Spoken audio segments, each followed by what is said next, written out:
Fala um pouco pra galera então, já que você acabou de dar essa aula, né, sobre como é o Bitcoin, como que você vê o Bitcoin ao longo dos próximos anos? Se você acha que ainda vale a pena a gente investir em Bitcoin ou se já subiu tanto que agora você acha que virou uma bolha, enfim. Fala pessoal, sejam bem-vindos aí a mais um vídeo. Hoje eu tô aqui de novo com mais esse quadro que eu trago um convidado pra falar sobre algum assunto. E hoje eu tô com o meu xará, na verdade, que é o outro Bruno que trabalha aqui junto comigo na Genial. Ele vai explicar um pouco para vocês, um pouco sobre como que ele tá trabalhando aqui, o que que ele faz, o que que ele vai falar um pouco pra gente. Ele também tem um canal no YouTube, então é muito interessante se você quiser já se inscrever, já de imediato, tá na descrição o link. Mas Bruno, conta um pouquinho sobre você pro pessoal te conhecer. Então, como você falou, eu já tô na Genial, então em pesquisa de ações principalmente, e eu cubro o setor financeiro junto com o Eduardo Nishio. Então, a gente faz essa cobertura principalmente de bancos, então bancões, fintechs e etc. Então, é o que a gente acompanha no dia a dia. Mas é interessante porque eu vim de uma gestora de criptoativos, então eu era sócio e fazia gestão de criptoativos, então eu tenho uma pegada do mundo financeiro um pouquinho mais nova e um pouquinho mais moderna. E criptomoeda está muito em alta, então eu acho que é um mercado que a gente precisa se atentar bastante, porque muita gente romantiza demais. Então, criptomoeda você tem os amantes ou as pessoas que odeiam, os céticos. Pô, legal. É bom que você tenha falado isso, porque acho que tem muita dúvida da galera sobre, cara, o que é o Bitcoin, na verdade. Eu, inclusive, tenho muita dúvida sobre isso. Eu não invisto em Bitcoin, mas explica um pouco pra galera como que é o Bitcoin, como que ele funciona bem rápido. Você fez vários vídeos sobre isso, então o pessoal que quer saber mais, vai no canal dele. Mas explica pra quem tá assistindo mais ou menos como que funciona o Bitcoin. Então, o Bitcoin, como qualquer criptomoeda, ele funciona como um sistema que processa pagamentos, então um sistema que processa transações. Uma criptomoeda não necessariamente processa só transações financeiras, ela pode processar qualquer tipo de transação.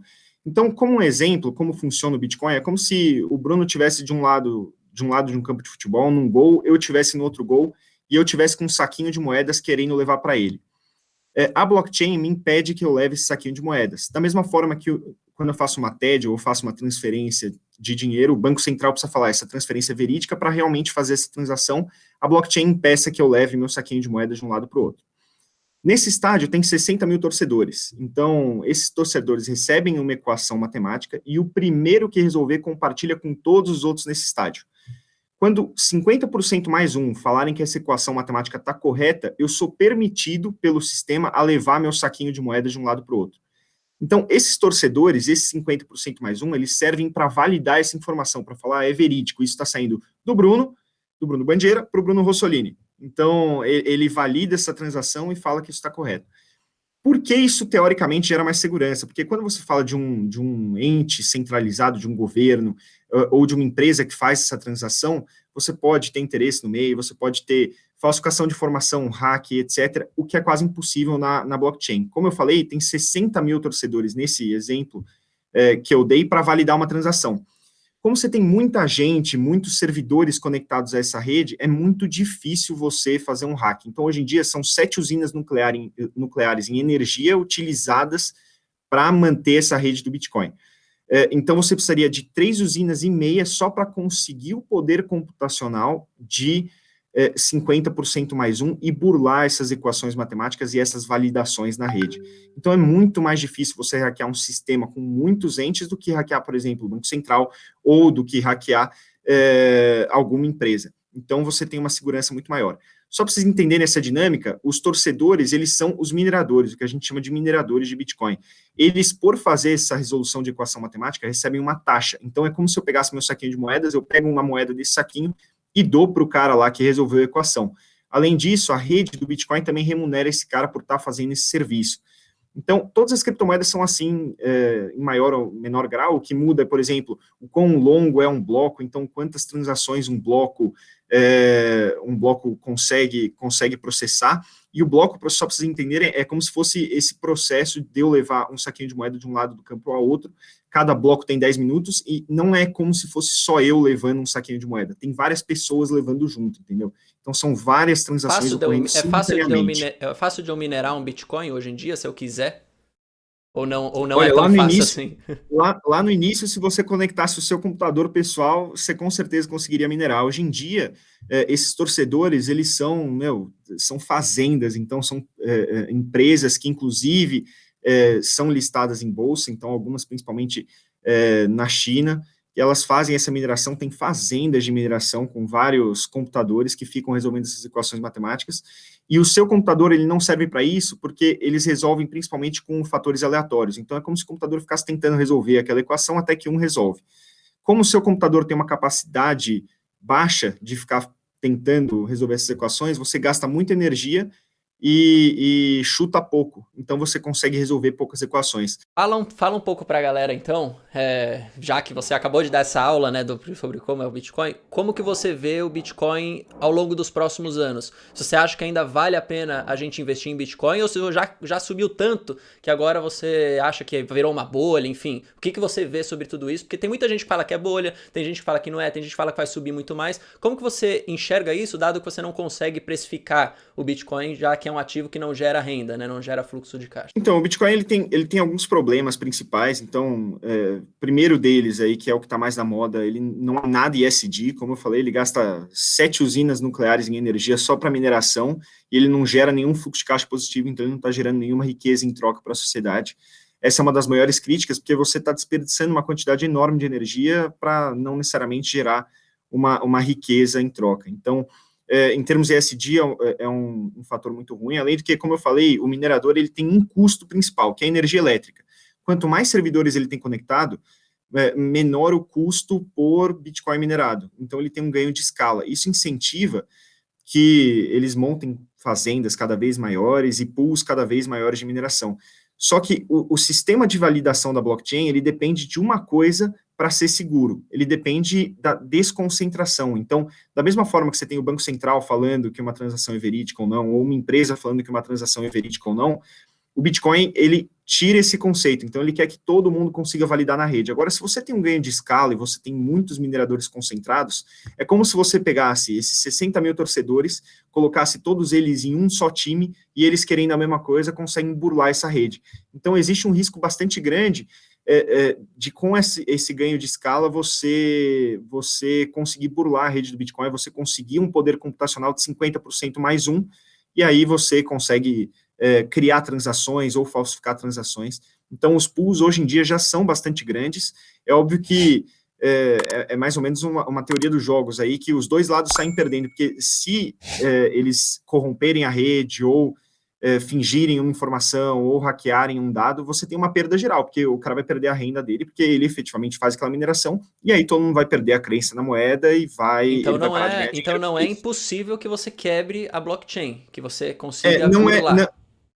na verdade, é impossível se você tiver por hack, assim. Se você for hackear aquilo de fora, eu acredito que seja impossível. Agora, como uma tendência de mercado, a gente pode caminhar para um ponto em que existe um risco muito grande dos próprios mineradores hackearem isso. Aí eu acho que isso pode acontecer. Então, eu acho que para pessoas fora do mercado, a chance é minúscula, entendeu? Agora, para pessoas dentro do mercado, a chance tem sido cada vez maior, porque está se tornando um mercado muito concentrado. Então, eu acho que é até uma coisa, por exemplo, é interessante falar que as pessoas comentam um pouco do Elon Musk, ele fica falando bastante de criptomoeda, bastante Bitcoin, e eu tenho uma teoria, pode parecer meio bizarra assim, mas por que esse cara fica falando de Bitcoin especificamente? Por que Bitcoin especificamente, sendo que tem tantas outras criptomoedas? Eu sei que Bitcoin é a primeira, só que ela tem tantos outros problemas que estão sendo solucionados, por exemplo, por Ethereum, uma outra moeda, e ele não comenta tanto de Ethereum quanto ele comenta de Bitcoin.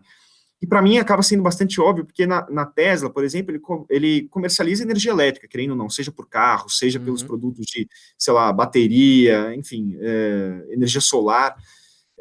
E para ele é ótimo que tem uma demanda por energia enorme, é ótimo que a tecnologia demande cada vez mais energia, gere um déficit energético enorme. Então, para ele é ótimo que criptomoedas perdurem, porque o gasto energético é absurdo, entendeu? Agora, quando você fala, por exemplo, e acho que é legal puxar um gancho para Ethereum, o Ethereum é uma moeda que não tem tanto ganho de escala, porque eles estão criando a Ethereum 2.0, então ainda tem, mas não vai ter mais, que ela impede esse ganho de escala. Como? Na verdade, você não tem uma probabilidade maior de acertar a equação matemática pelo poder computacional, você tem uma probabilidade maior de acertar a equação matemática pela quantidade de Ethereums que você tem. Então, você não tem um ganho de escala. Quanto mais computadores eu tenho ligados àquela rede, menor o meu custo por Bitcoin minerado, no caso, por Ethereum minerado. Então, se você tem 150 mil Ethereums ou 1 Ethereum, você tem exatamente a mesma probabilidade por Ethereum ou o mesmo custo por Ethereum. Então, ele então impede essa concentração. Essas novas moedas, então, basicamente, elas melhoram os erros que tem as mais antigas e vão incorporando cada vez mais segurança, pode dizer assim?